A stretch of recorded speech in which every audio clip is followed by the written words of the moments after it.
I grew up with 3 brothers and a dozen or so other neighborhood kids. We played outside and used our imaginations as much as possible.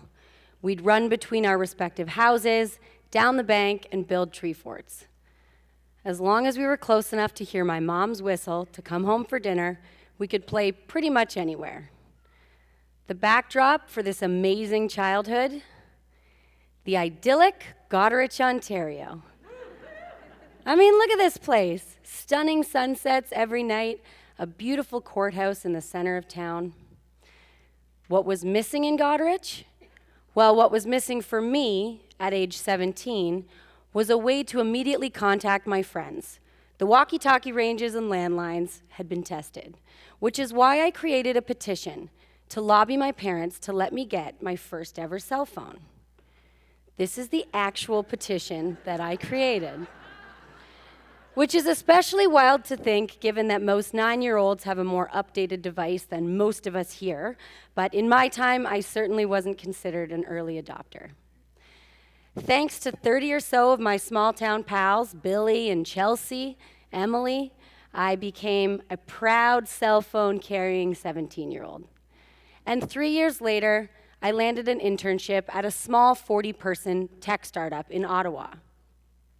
After my internship, I went back to Goderich a different human being. I was hooked on all the new tools, fitness trackers, watches, Facebook. Quite the shift from my cell phone-free 17-year-old self. While back in Goderich, the unthinkable happened when an F3-sized tornado ripped through our town, leaving hundreds without homes, damaging or ruining the many heritage buildings, injuring many, and taking the life of one person. Now, I know many of you may have experienced something similar in Dunrobin and Gatineau just last year, and my heart goes out to you. With all the electrical poles down, there was no electricity or cell service. We were locked in, and a state of emergency was declared. And what happened over the next week were some of the saddest moments in our small town, and also the most human. Our community banded together to help each other out. My brothers and I rode down the affected streets, and we helped our neighbors remove their possessions from their falling down homes. How did we find these people or homes? It wasn't through landlines or cell phones or Facebook. It was by walking up and asking our neighbors if they needed help. Now, I look back at that time, and I think that was the most human I've felt in my entire adult life. And it was just last year that I figured out why. So like many of us, in November, I started to look to the new year and set some goals for myself. I started by looking at where I spend my time, specifically time spent on my phone.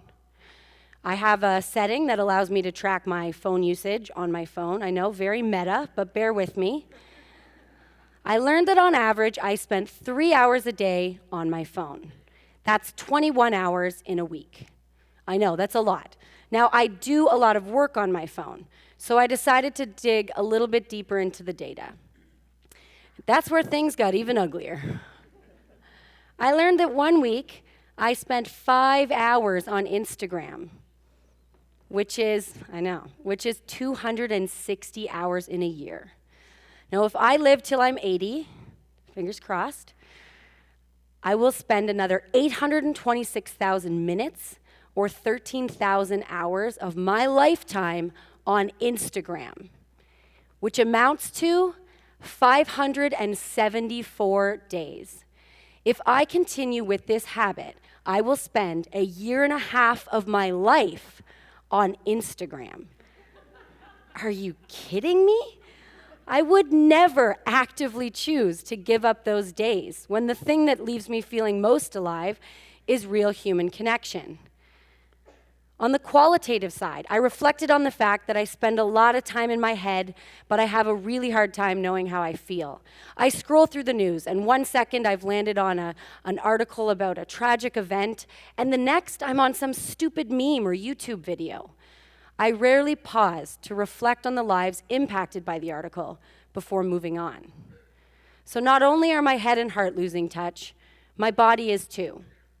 I know this because I have an app that reminds me to do this simplest thing required for survival. I have an app that reminds me to breathe. And it doesn't end there. I've paid money to attend a retreat where someone would take my cell phone away from me. Siri has basically replaced my own memories, and I use Google Maps to get absolutely everywhere. I may need it to get back to my seat after this talk. What has happened to me? Have I become less human? Is this happening to all of us? Now, don't get me wrong. I think technology is amazing. We've heard from some incredible speakers who are speaking about the impact of AI and machine learning and predictive analytics. They're changing how we live and work. The internet is helping to shape an incredible future for our global economy. It's giving a voice to people we couldn't hear or weren't listening to before. Technology has changed my life and work for the better. But the point is, if we're not intentional with when and how we use it, it can slowly result in us losing the things that make us, us. And while back home in Goderich, I realized that without technology, it's very easy to be human. I also know technology is a powerful tool, so I set out to understand how I could be more intentional with how I use technology, and how I could flex my muscles, like my memory, my judgment, and human connection. I leaned into science to learn a little bit more. David Krakauer is the president and William H. Miller Professor of Complex Systems at the Santa Fe Institute. He has his PhD in evolutionary theory, and his work helped me to understand why I feel less smart and the impact that technology is having on my brain. He talks about the concepts of complementary and competitive cognitive artifacts, essentially how the technologies that help us can either extend or suppress our own abilities. I'll give you an example. If I asked you to make your way to Goderich, Ontario tonight, and you've never been, you would have a hard time coming anywhere close to there without a map or a GPS. But if I handed you a map, you'd see it's easy. Head to March Road, 417, east to the 416, south to the 401, west to Kitchener, and west straight into Goderich. You'd identify some key landmarks and gain a general sense of your journey along the way. The map is a cognitive artifact that improves your spatial awareness. And it not only helps you in the moment, it actually extends your own abilities long term as it strengthens parts of your brain. This is seen as the next time you make your way to Goderich, you'd have no trouble making that trip without the map. Now, if I told you, jump into your car, turn on your GPS, and go to Goderich, you'd have no trouble at all. It would just take you there step by step. It could tell you if there's traffic on one of the routes, and you wouldn't have to memorize anything along the way or stop to check the map. But how would you do completing the same trip the next week without the GPS? Pretty poorly. See, a GPS doesn't require you to use your memory or judgment, and it can actually result in you turning your brain off completely, not learning anything along the way. The GPS is a competitive cognitive artifact. It helps you in the moment, but suppresses your own ability long term. Some studies show that those who rely on GPS can have long-term effects on their brain function, memory, and ability to navigate without it. And if we're not using our brain and our memory for navigation, it can lead to a reduction in the size of the hippocampus, which is actually the first part of the brain impacted by the Alzheimer's disease. This reality scared me a lot. I used to remember things in great detail without any issue at all. But I couldn't quite put my finger on why having a strong memory was so important and what's changed. I mean, I personally love that my phone can keep track of hundreds of phone numbers and dates. It's not about remembering those things. It was about a sense that I couldn't remember things that I'd learned or experiences that I'd experienced. And again, Krakauer helped me to understand why. He explains, holding memories in your mind allows you to manipulate them in order to come up with new concepts. Bingo. I want to be someone who creates new concepts, not just adopts other people's. So I asked myself, are my habits making me better or worse at this? The effects of technology are having an impact on our sex lives and relationships as well. We're having less sex, fewer in-person interactions, and relying on technology for joy and pleasure. Married couples are reportedly having less sex, and social media has been called out as a potential cause. We can sometimes prioritize a Facebook like or Instagram notification over the people physically in our presence. And it makes sense. Some studies have shown that social media can be as addictive as some of the most highly addictive drugs.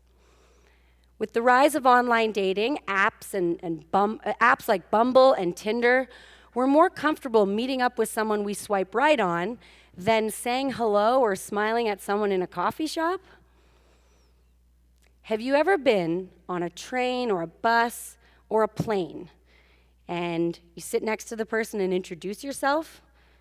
Doesn't happen much anymore, which is wild because on a plane, you're sitting next to someone you're gonna rub elbows with, deeply understand their urination cycle, so you might as well say hello. And I'm not saying talk incessantly to the person next to you when they clearly plan to watch a movie. Yeah, I'm talking about you, 23C from YVR to YOW last week. But it feels like we've all had that one interaction with an overtalker on an airplane, and now we're afraid to say hello to anyone. Have you ever been at a dinner table where everybody is technically talking to someone else, but none of those people are actually there? I'm ashamed to say that I'm even guilty of this. Now, the effects of technology sound really dire in my personal life, but I reflected on the fact that in my work, I've found a way to strike a better balance. I work in recruiting, specifically recruiting in tech. And I've noticed over the last 5 years, organizations are trending towards relying on algorithms built into recruiting tools to make their decisions for them.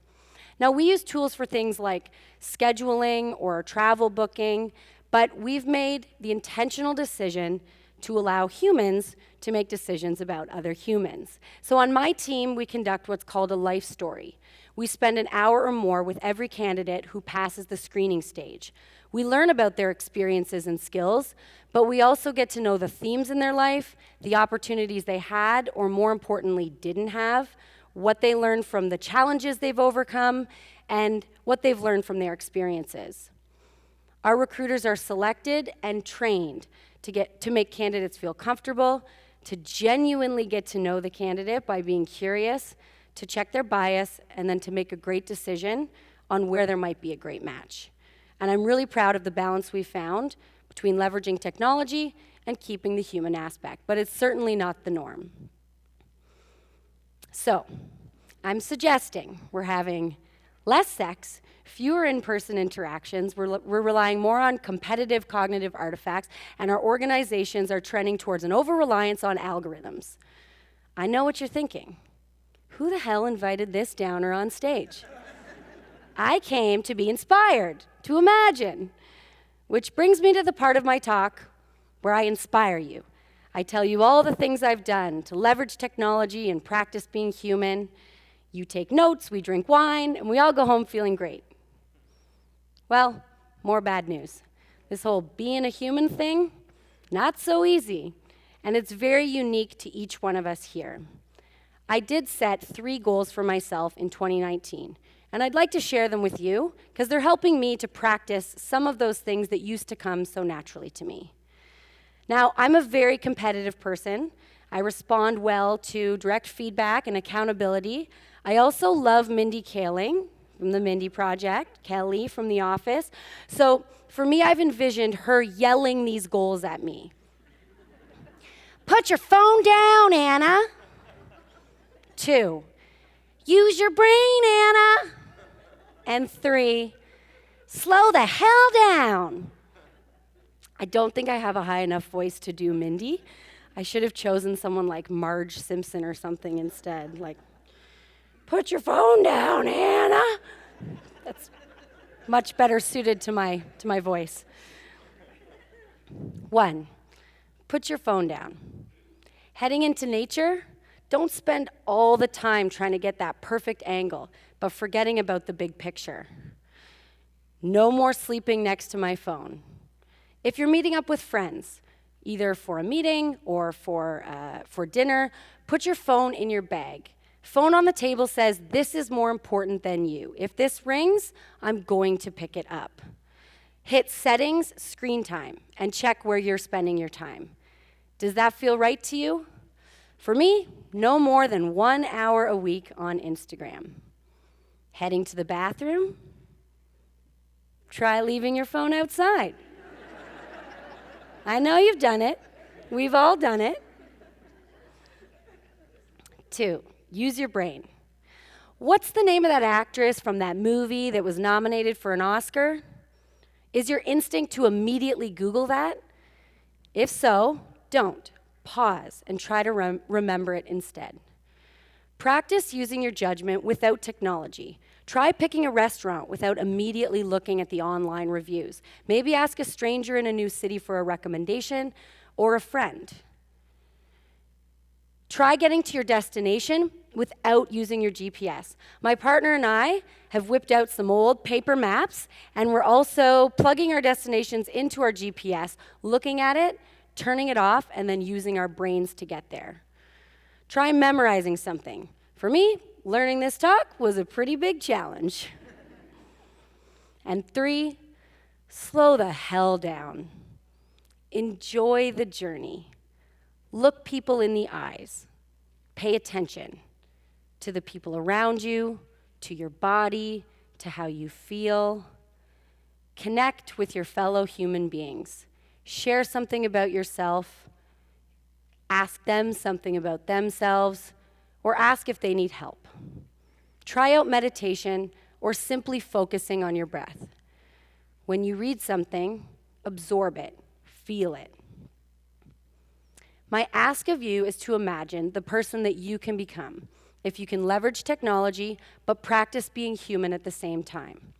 So I'm heading into 2019, striving to be both the girl who loves tools and tech and also the girl from Goderich who can slow down, use her imagination, and connect with her neighbors. I'm heading into the new year and the new future with all the tech I need, but also as human as humanly possible. Thank you.